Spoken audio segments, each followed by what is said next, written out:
Guys ఇది మీకోసమే చేస్తున్నాను. చాలా కేర్‌ఫుల్‌గా చూడండి. అలాగే షేర్ చేయండి. ఎవరైతే బ్యాక్ డోర్ నుంచి జాబ్స్ తెచ్చుకోవాలనుకుంటున్నారో వాళ్ళకి ఖచ్చితంగా షేర్ చేయండి. ఎందుకనంటే ఇంపార్టెంట్ థింగ్ ఏంటి అంటే మోస్ట్ ఇంపార్టెంట్ థింగ్ ఇప్పుడు మార్కెట్‌లో లేదు. ఐటీకి లేదు అనే విషయం పల్లెటూరులో వాళ్ళకి కూడా తెలుసు. పల్లెటూరులో అరుగు బండ మీద కూర్చొని డిస్కషన్ కూడా ఇదే పెడతారు. ఏముందిరా మీ సాఫ్ట్‌వేర్ ఉద్యోగాలు లేవంట కదా! పీకేస్తారంట కదా! అని అందరికీ తెలుసు.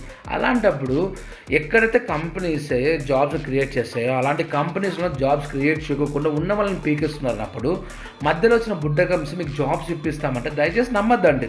100% 99.999% ఫేకే. ఏదో 1% ఉండిండొచ్చు. అది కూడా కన్ఫర్మ్‌గా తెలీదు. But most of the people మోసపోతారు. అది కూడా లాక్స్‌లో డబ్బులు కట్టి. వీళ్ళంతా బిలో మిడిల్ క్లాస్ లేదా మిడిల్ క్లాస్ వాళ్ళు. చాలా అంటే చాలా మోసపోతారు డబ్బులు కట్టి. దయచేసి జాగ్రత్త పడండి. ఇప్పుడు జాబ్స్ లేవు. ఎక్కడ లేవు. ఎక్కడే గాని లేవు. ఒకవేళ ఉన్నాయంటే కనుక ఫస్ట్ ప్రూఫ్ చూపించమనండి.